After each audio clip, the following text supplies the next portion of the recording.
Welcome to Corpstruction, the podcast of the Tulsa District U.S. Army Corps of Engineers. Today I'm joined by Brittany Cranor. Brittany is a structural engineer in the Dam Safety Production Center, which belongs to the Southwestern Division, but they are located here at the Tulsa District. Brittany is a graduate of the University of Oklahoma, and you have a master's degree in architectural engineering? Bachelor's degree in architectural engineering and my master's in structural engineering. Outstanding. Both at the University of Oklahoma. And we were just talking offline about how your advisor was Dr. Royce Floyd. Yes. Who we interviewed regarding high-performance concrete. So, Brittany, tell us about the work you do here at the Tulsa District. So I moved over to Dam Safety Production Center back in May of last year, and I've been involved in some of the dam modification studies and designs that the production center has been asked to do, involving Keystone, looking at stability analysis of the monoliths and slabs, as well as I've recently started getting into kind of a national level team of structurals for the Prado Dam modification, which was being held by the Los Angeles District, but has recently been requested that the SWD Dam Safety Production Center take lead on that. So I'm working with several structurals on that one. So that's my main push right now, is the Prado Dam modification spillway. Brittany, how long have you been with the Corps now? I started with the Corps in January of 2018, but I've been doing Corps projects since getting out of school in 2015. Okay. Were you part of the intern program? Or? No. So I worked in the private sector for a AE firm that did government work as well as private work for about 2.5 years before moving from the Oklahoma City area to Tulsa for the Corps of Engineers. So I worked in E&C for roughly 3.5 years before switching to dam safety for a little less than a year now. And E&C is engineering construction. Yes. Right. Yes. And so you're working on a modification studies, levee studies. When we do these studies, what's probably the most misunderstood concept of what that actually entails? Like, what do you think people think of it versus what we're actually doing in terms of these dam safety studies? Yeah, so I think the studies can take years to do, and I think people underestimate the complexity of a dam and how many different ways it can fail. I think the biggest thing is these structures are so massive, and when you drive past them, the thought of them not staying in place is kind of hard for people to believe. And so I think even for me at first, it was like, this thing's huge, it's heavy, it's a big concrete, mass. Yeah. How are we even considering that this thing can just slide down down the riverbed? So there's a lot of studies looking at the different ways it can fail. There's interfaces. And so when you think, of some of the local dams, it's just a lot to look into. And then it's kind of a scientific process where we run down maybe a failure mechanism and we determine how we want to modify that. And then someone comes back and says, no, we don't want to do that. Let's look at this instead. And so then you have to do that same process over and over again until you find a way to kind of maximize the amount of the government dollar. How can we reduce risk with the least amount of money with the most benefit? Like, that's that process. And so it just takes a long time to navigate that. So now, how many studies do you think you've worked on in the 4 years you've been with the Corps now? Or yeah, working for the Corps? Yeah. So as far as like the dam safety modification, I've only been doing that since May. So I've worked on probably 3, almost 4.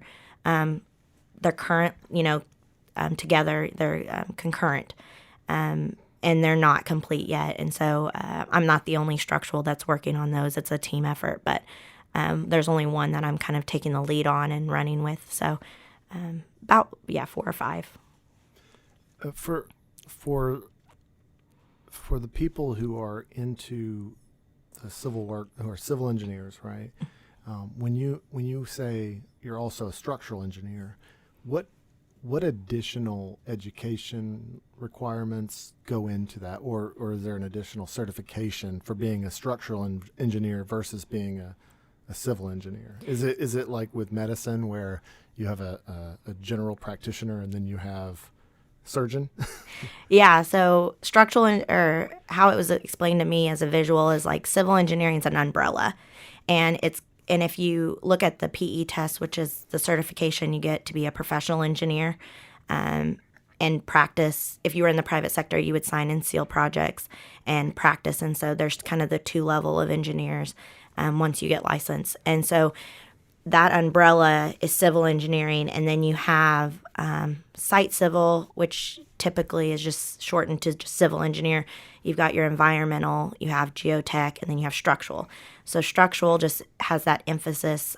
Usually most of at least the Oklahoma programs, you pick civil engineering and then you pick kind of like what I call an emphasis group. And so I focus there's general civil courses you take in college that kind of touch base on geotech and site civil and stuff, but then you choose a course path that you start taking that emphasis. So I focused on, the material properties and the strengths to do structural. So there's that. And then Oklahoma now has where you can get your SE, which is a structural engineering license. And so it's kind of in addition to a PE that you'll need for what they call critical structures. And so that's defined, and so it just is based on what your goals are in your education. And usually you choose that at the beginning. Sometimes your career can push you in different directions, but that's kind of how it goes. Is education, it starts out by kind of delegating different classes, and then your career path is how you do that. But structural is the only one that has like a second tier certification, and not all states require or provide that delineation of a structural engineer. Oklahoma just recently became one of those that has now you can be a PE and an SE. So, why did you choose structural engineering? Did you sort of end up with your career sort of taking you in that direction, or was it something you wanted specifically? Yeah, so I'll try to keep it kind of short. So I took what was called OSSM in high school. It's Oklahoma School of Science and Math. In Ponca City, where I grew up, there wasn't like a pre-engineering academy at the tech school. So this was kind of that. And so you got college courses or college credit for calculus and physics. And so I knew I was better at those courses than I was like English and history. So I signed up for that and met Dr. Nine. He was the calculus professor. And his son actually went to OSU for architectural engineering. And I think he's actually in the management side of stuff. I think he actually works for the school now. Maybe he's a principal for a firm. I can't remember. But his son went into it. And so we started talking, and I told him, I'm a senior in high school and I don't know what I'm doing with my life. And so he was like, well, let's talk about your interests and maybe we can talk out what you want to do. And so he's the one that was like, have you heard of architectural engineering? And, of course, Ponca City is not a big town as far as, Oklahoma City or Tulsa. And I was like, never heard of it. I know an architect and my dad's a computer engineer. I don't know how you're going to put those together. But he got me involved with OSU, and I went to like the engineering weekend that they host for high school students. And then we went to open house at OU, and from there on, I was just hooked in architectural engineering, and I knew that I wanted to do the structural route.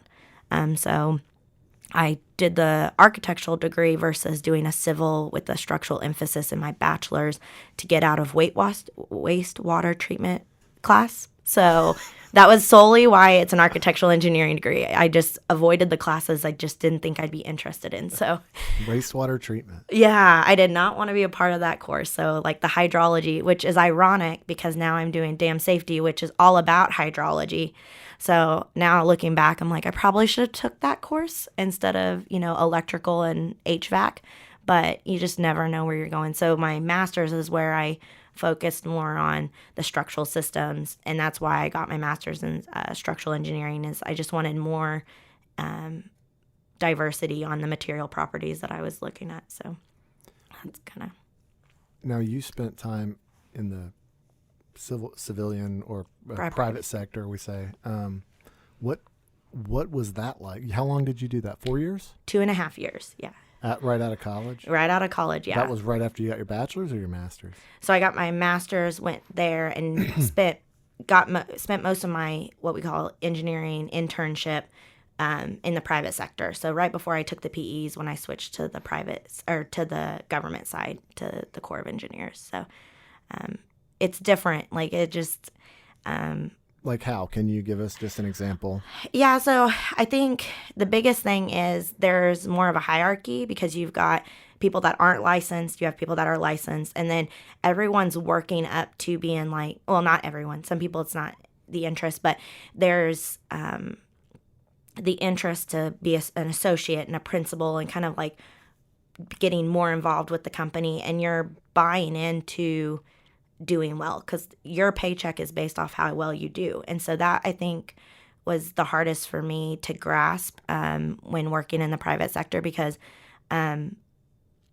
we had to market and bring work in where so you have to do some sales. Yeah, so I was that was something I enjoyed because I like to call myself an extrovert engineer. So I'm not an extrovert like the normal people, but I'm not introvert like you think of with an engineer. I'm an extrovert engineer. So I loved selling and like bringing in work. And so that was something I lost when I came to the Corps because, the posts have to bring work no matter what. And like the dams are ours. So we don't have to ask for that work. And so that was probably the huge adjustment for me. Yeah, typically it's a sponsor asking for us to do the work or to get involved with the work. And the work and having to pony up some matching funds to study that. So so it is, I guess it is a little bit. So if they're the type of person who you don't want to have to go out there and find work, if you want to do the specific engineering and you don't want to have to go out there and find that work and bring it in, then that's one of the benefits is you can kind of work on those projects where you can focus on the projects versus kind of splitting your time between the marketing side and the project. So it's what is that like trying to sell sort of or bring in work?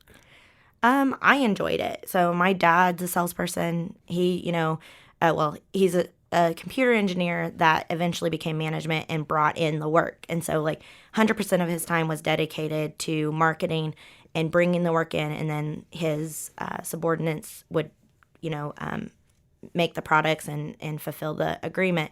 So I like that side of things. I was able to travel and do some really cool things. I traveled to San Diego. I drove around in the Colorado mountains being paid to just with the windows down, fresh air, and just talking to people and taking them out to dinner and just telling them why we were the firm to use and why we were the best people for them and being able to dream with them what they wanted, because this was building design is what I was doing in the private sector. So dreaming with them on like what they could have and what their building could look like was a lot of fun. I usually traveled with architects as well. So like I got to work on a team with them, coming up with some quick ideas of like, well, we could do this to your building or we could build you a whole new one. And so it was good. It taught me how to talk to people. And it also showed me how networking is very important. Like it's good to get out of your comfort zone and like get to know other people and other things that people do. So why did you come to the Corps? So my best friend works for the Corps, Brandy Bruins. She is now with the pavement specialty out of Omaha.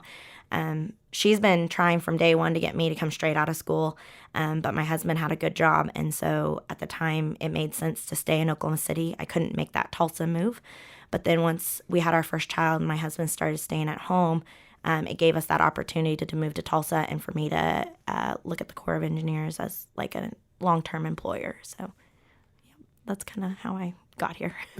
But you could have moved to Tulsa and that worked for a private firm or just. Yeah, true. I like the stability of it. Like, I like that it's consistent. The private sector is very volatile with highs and lows. So, like, layoffs are often. I don't think anyone can argue, like, the benefits here at the core are the medical and the pension. And so, my dad. The time off? Yeah, and the time off. I was working 50 to 60 hours a week in the private sector. And so coming to the core, it's, we have moments that we work higher hours, but it's not required. You're not going to lose your job or get laid off if you don't commit to that time. So I think the stability in the long term, and my dad always in the back of my head, if you can get into the government, my uncle was a postmaster. So he was like, you can't beat the benefits. So if you can get there and you enjoy what you do, then you'll like it. And I was already doing government work for the private firm because they had a lot of government contracts. So I already knew that I liked the work. It was just more of kind of switching tables. Like, I was the AE and now I'm working on the government side. So the government doesn't do everything in-house for design. They sub it out to AE firms or architectural and engineering firms.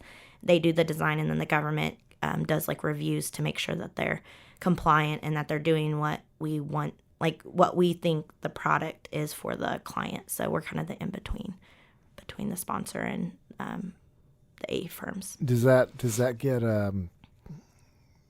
challenging, like looking at it from the different side of the table? Or, I mean, is it from the core perspective when you're doing basically what was being done to you in terms of what you were seeing from the other side?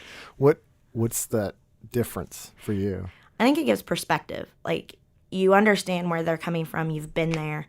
And so I think it gives you kind of some compassion that you might not get if you haven't been on both sides. I think both sides are misunderstood sometimes. And so having been on both, having worked for an architectural and engineering firm and also working for the core, sometimes I can, you kind of know what they can and cannot do, and they've got pushback. And like the core, we don't we do not take personal responsibility as far as signing and sealing documents. Like, I have my PE, but I've never sealed any documents because the government kind of takes that responsibility over, where these AE firms, they might not want to do what you're asking of them because they don't feel comfortable putting their license on the line and their career on the line. So understanding that dynamic, I think it helped even with my brief time in the private sector, understanding that. And dam and levee safety that I'm in now, we don't deal with AEs as often, but we still do occasionally. So being able to carry that perspective and understanding both sides has really, I think, benefited me in my career. So what are some of the projects you're working on in addition to, let's see, you're working the Keystone Dam Safety Modification Study, is that correct? Yeah, and the Prado. Those are the kind of my two main ones that I'm working. And then I participate in our base development team, and that's kind of like reach back support for overseas. So that's pretty much what I'm doing. And it sounds like not very much, but the Prado Dam is, a high profile project. So it's very large. And then Keystone for dam safety, Keystone is a very large undertaking for us. So when you look at the different designs on, like, say, that dam out in California versus what you see here in Oklahoma, do you notice any particular differences in the way that, I mean, and I don't mean in just the facade but like it, even in the sort of specs that you have to go by? Yeah, the construction practices, they're built, some of them are built in different times. You've got different materials. And so some of the concerns we have here in Oklahoma, or maybe the resources we have, like we have a lot of clay here already. We don't have to outsource it versus, California, you've got huge seismic, right? You've got faults. So they have things differently, and the failure mechanisms are different. So, you're not going to see, most likely you're not going to have a seismic failure here in Oklahoma, where looking at Prado, that's the governing failure mechanism, is a seismic event. So being in different phases, different areas in the country, it is different. And a lot of times the materials are used on site, definitely for original design. So every dam is different. Even if, Keystone versus we have Louisville that's going on in Texas, they're different. So very seldom do you have one where they're like, yeah, this dam is built exactly like this one. They're all different. You have to dig into them, and you can't just assume that this is the weak point. Everything's different, and everything's built differently by different contractors. So, yeah. So when you were talking about how you had someone who encouraged you to become an engineer, or to investigate becoming an engineer, Mm-hmm. how important do you think that is to have someone like that who kind of, because from when you were talking about it, it sounded like you really, really put a lot of appreciation into that guidance and advice. Absolutely. I think mentoring is a huge part of engineering. I mean, to the point that it's put into our licensure. And so I think having people that can guide you and someone you trust and value their input is huge. I know, like Royce Floyd, the professor at OU, he's the reason why I had a passion for like storm shelters. So when I was in military design, I did a lot of storm shelters and designed them, and it was close to home because I did research for him at OU on them. And we had the Moore tornado that came through when I was at OU, the 2013, that it directly affected our day-to-day life. And so he mentored me on that and kind of emphasized the importance of a storm shelter. And so I really picked that up, and I did a lot of storm shelter designs and was looked to give input because of that. And as far as like getting into engineering, the dean of, at the time, the dean at OU, Dr. Knox, he was talking at a women's Society of Women Engineer event that they had for the high school kids. And I went up to him and I said, you're the civil, it's called civil engineering, environmental science. It's the college subset for structurals and civils. And I said, you're the dean, right? And he said, yes. And I said, I want to come to your school. And he said, well, I can get you in contact with a current, current student. I can get you the scholarship application. And a lot of that stuff was not given to freshmen because of the way that OU has the major set up. You don't really get introduced to the engineering college until your sophomore year. So I had that upper hand of immediately day one I walked in, and I knew people. I knew who to go talk to if I was confused. And they made sure that, I didn't take the wrong classes, and made sure that if I needed someone to help me with studying, like I had that resource. So I think 100% mentoring and those networking and relationships you build have a huge impact on who you are, because you just never know who you'll end up working with, who your boss will be. And the community of structural engineers it seems large, but it's not. Like you constantly are running into the same people. So I think being friendly and having conversations is so important in any industry, but definitely in engineering. All this was going on when you were around 2012, 2013, when you were looking to go to, is that when you were graduating high school? So I graduated high school in 2010. Okay. And so the first 2 years are just your general eds. Right. So I didn't really get into the engineering until summer of 2012, where they had like an 8-week undergrad research stipend that they had that Dr. Chris Ramsire was doing. And so I worked for him, and that's when Royce came over. He had just interviewed and accepted the job at OU. He came from the University of Arkansas. And so we started talking, and he asked, hey, do you want to do research full time as your undergrad? And it's going to pay better than working at, a grocery store. And so I said, yeah, sure. I love the research side of things. I'd love to do that. And so that's when I started working for him in my undergrad. And then my senior year, he said, hey, you want to add another year and get your master's, I'll pay for it. And I was, no hesitation. I was like, yes, sign me up. Went home and told my husband, like, paycheck's going to be another year out. We got to pay one more year of school and then I'll have my master's. So that's kind of how it fell into place. Did you notice an increase or a change in the ratio of women to men in the engineering school while you were in school? Did you see that increase go up, or was...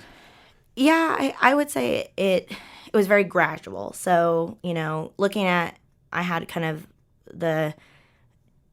my sophomore year, so the seniors there, to when I was a graduate, the sophomores coming in, there was definitely a difference. In architectural engineering, there's always a higher ratio of female, not to male, but to other disciplines? Other disciplines, yeah. The chemical and mechanicals were always, at the lowest tier of women to men ratio, and then architectural engineering and civil usually is a little bit higher. It's still in that average of 20%. I don't know if that's changed over the years, but I would say not a significant change. There was, that the graduating class, there was more of them. I will say the significant change I noticed was women getting more than a bachelor's. I knew a lot of female engineers that were getting their master's. And so that was the change I saw more than I did just the general group of people getting their bachelor's. It was the higher education. There was a lot more females when I left versus when I came into the engineering college. What do you attribute that to? Mentoring. I think the Society of Women Engineers hosted a lot of events. The students, we got more involved. And then Oklahoma City, at least for OU, Oklahoma City started women in engineering in the pre-engineering academies. So once I graduated, I became part of the Women of Engineers at Francis Tuttle in Oklahoma City, and I mentored a young lady. And so I think that getting involved early on, we did a lot of activities in the 8th grade centers, and then the high schools at the pre-engineering academies. I think that had it. And then just knowing that you can delay maybe having a family to get your master's. Like, it's okay to not immediately graduate with your bachelor's, go to work, have kids, have a family. It's okay to either have a family with your master's or delay it a couple of years so that you can go get your master's. And I think there's more of a push to, when I was in college, they said that eventually the engineering industry as a whole is going to push towards the bachelor not being enough, that you're going to need a bachelor plus 30 is what they were calling it, that you don't technically need a master's degree, but you need more college on top of the bachelor's. Now, I haven't seen that actually happen, but that was really a big push at the time. So I think a lot more people were pushing to get their master's due to that kind of thought process of where we were going with the industry. Yeah, and versus the private sector, do you feel like there are more women in engineers here in the Corps, or is this about the same? I would say more. Yeah, I do think we have more engineers. We definitely have more in management. In the AE firms that I've seen, there's working engineers, but there's not a lot of management. There's very few that became managers, and I know with structural, it was a very obvious trait that the Oklahoma Structural Engineering Association, OSEA, put together these like meet and greets after work hours that we got together, the females did, and we we pretty much were paired up with a mentor, and we talked to some of the older senior level engineers, and some of them were in management and how they got there and how we could get there. There were some small business owners, and so I've noticed it's getting better. But when I first started, the biggest difference was maybe not the amount of women, but the amount of women in higher level management, project manager positions was a lot higher here at the Corps. Now, you said that you have a 5-year-old, and wait, how old are your kids now? So I've got 3 boys, a 6-year-old, a 3.5-year-old, and a 18-month-old. Okay. Yeah. So you started having kids not long after you graduated. I was 8 weeks pregnant when I walked on the stage for my master's degree. So I actually found out I was pregnant the day I defended my thesis.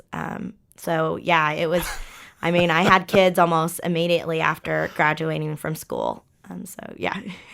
Were you already employed at that point once you had your first child? No, I was not. I took a month off in between my schooling and getting my job.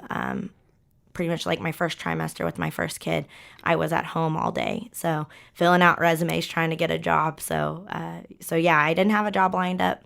There was kind of, when I was applying for jobs at the time with my master's, there was kind of a stall in work. For whatever reason, there was this awkward stall that like no one was getting new projects. Everything was just kind of on hold. And so a lot of the firms were just like, we can't hire until we have those projects awarded. And so June is when the private sector I started working for got several huge projects, and they were like, we need structurals. And so they hired me. I mean, I applied on a Monday and I was working the next Monday. So it was a very quick process once all those jobs, all that job market came in.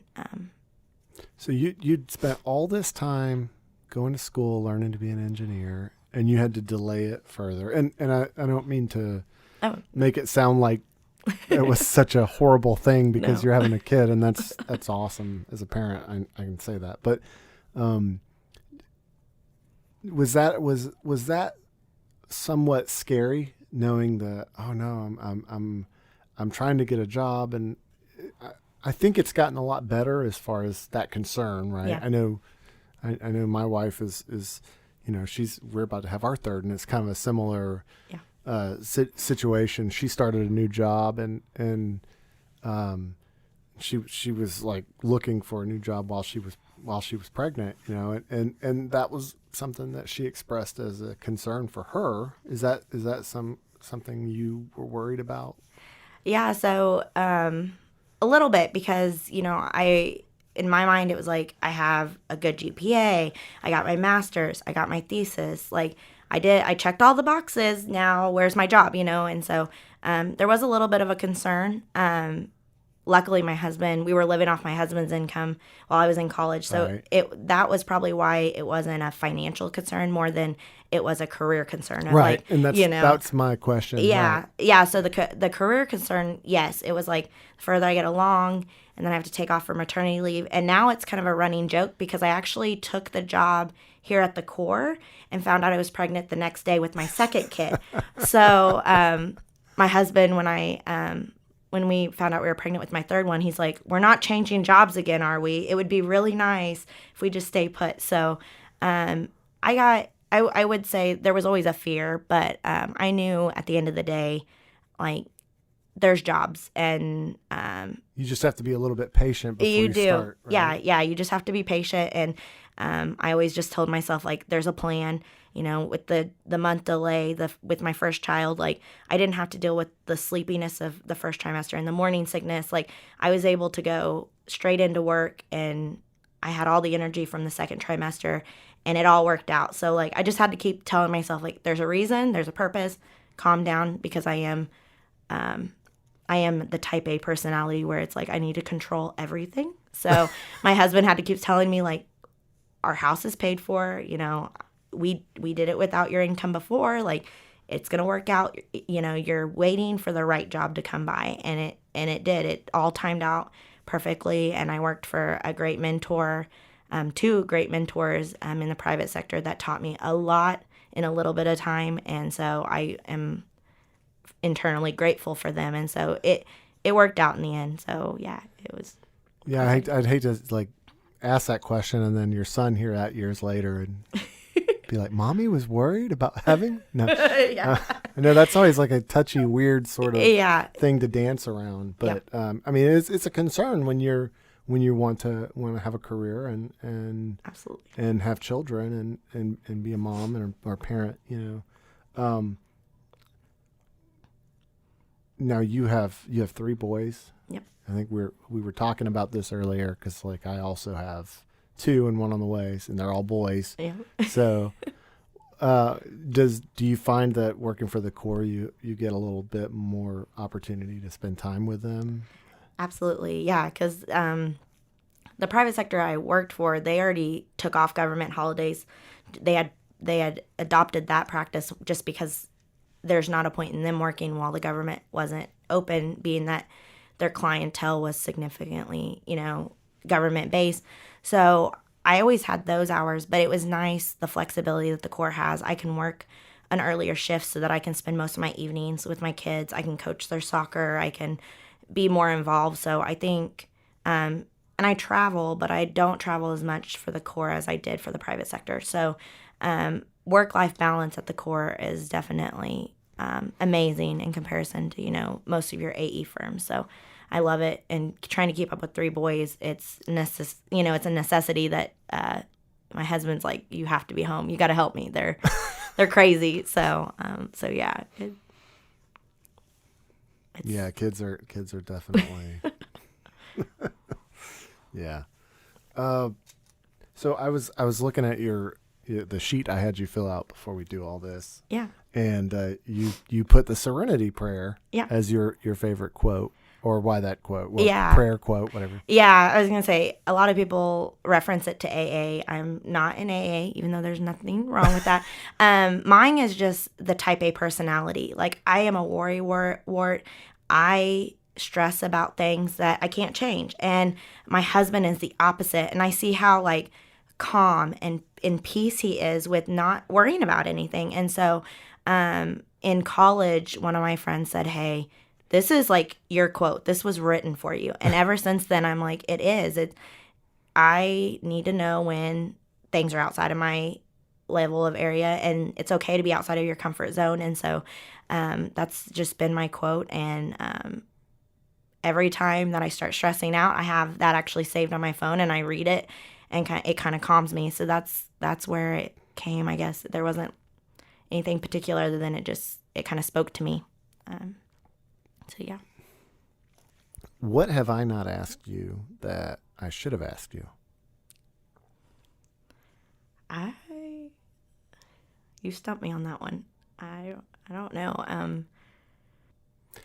What advice would you have for people who are, I don't know, maybe, what would you think? Middle school, high school, early on, if you're considering engineering? What advice would you have and what age would you recommend? Okay, yeah. So I would say, I know the studies have shown targeting about 8th grade. Middle school is when you start to see that natural, where are people going? And in the U.S., it's very common for women to be pushed into nursing and teaching and some of those career paths that I think, generally see a lot of women in. And you see the males being pushed towards engineering and doctors and lawyers.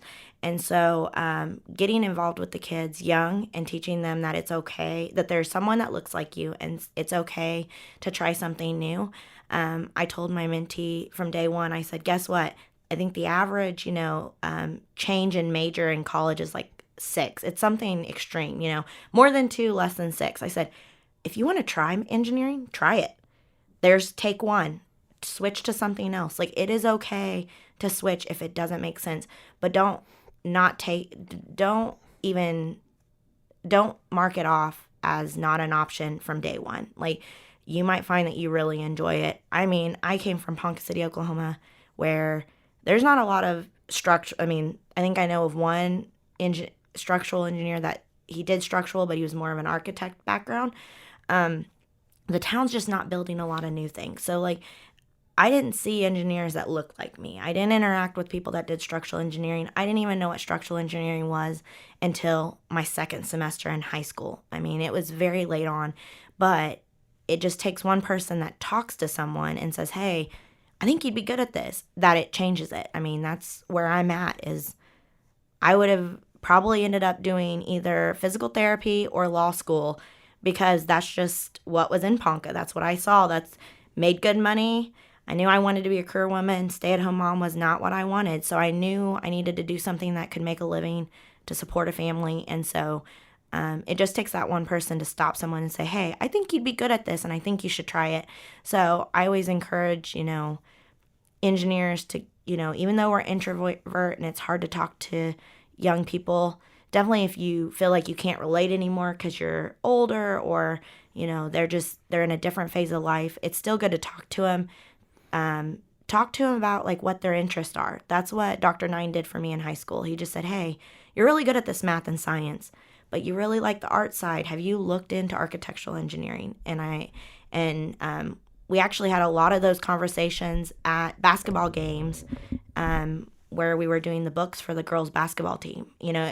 It wasn't him talking at me. It was just having a conversation. So I think as early as possible, my kids are already showing interest in the STEM stuff. And so I foster that with buying their toys that are STEM.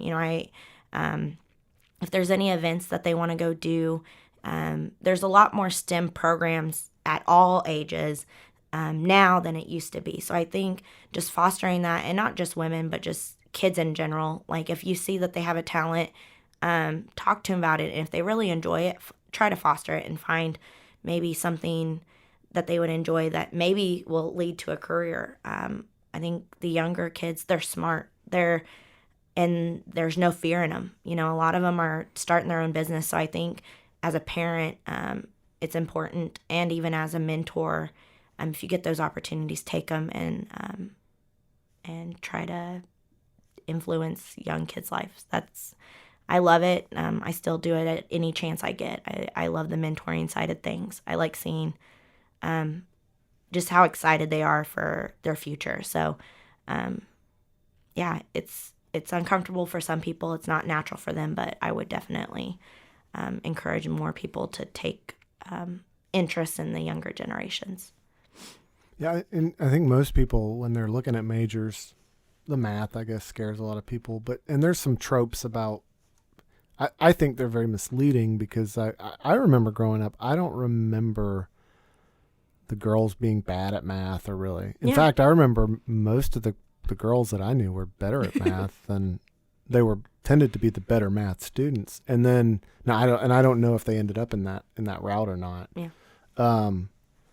But you hear about that and about the math thing, and I never saw that as an honest assessment of why people. I do know some people just don't want to do it or don't like it or. Yeah.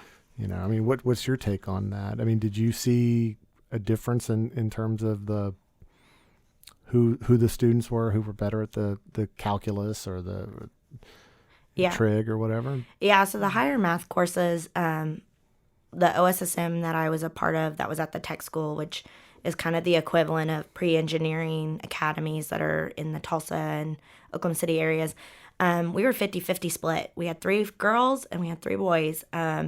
And there I saw there wasn't the judgment that you got in typical high school. Like in the math courses, a lot of times you would see just the typical high school interactions that happen. And the girls were very quiet. I was not one of those, but there was a lot of girls that were quiet and timid and scared to answer questions where some of the boys were very, vocal. They wanted to be right. They wanted to be the one with the right answer. And so you saw it a little bit. OSSM is where I saw myself being the third, the 3 of us, boy and girls. It was very evenly split. We both pursued the STEM programs. We both wanted to be there, both groups wanted to be there. And so you didn't see it as much, where in high school, you see a little bit of like, I have to be here. Right? Some of them, they have to be here. Some of them want to be there. And so I don't know if I saw it as much in high school, like the split. In college, I saw it more, but I was in engineering. At OU, the math was an engineering-based math. So the class was made up of engineers. So there was obviously more boys than there were girls in the classes. And so the girls tend to team up. If we had to do any kind of group projects, if we were allowed to choose, a lot of times the girls would team up and the boys would all team up. And so you would see those divides kind of naturally occur. but not as much in the high school. I didn't, at least. Maybe I was naive to it, but college is where I really saw that that women were significantly less represented than the men in the courses. Definitely in the freshman year, where you have large calculus courses that are hundreds of people, and your sciences were all, chemistry was 100-person course.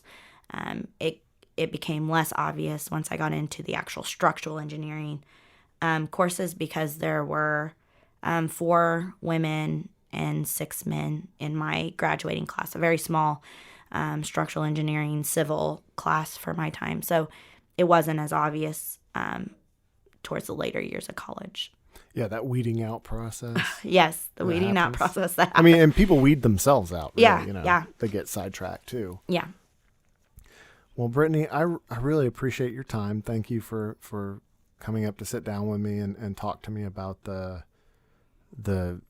world of engineering, especially in the Dam Safety Production Center.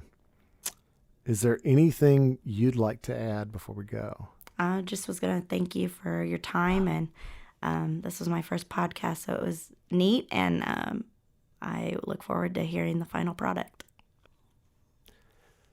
You're welcome. No, really do appreciate you coming up and talking about it. It's very interesting, especially the craft stuff. That's neat. I'm sorry I didn't get into that. It's okay.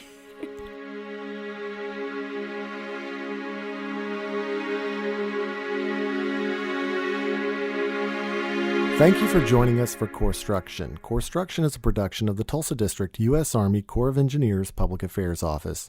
This episode of Corpstruction was brought to you by the Dam Safety Production Center of Southwestern Division. Thank you for joining us. Have a great day.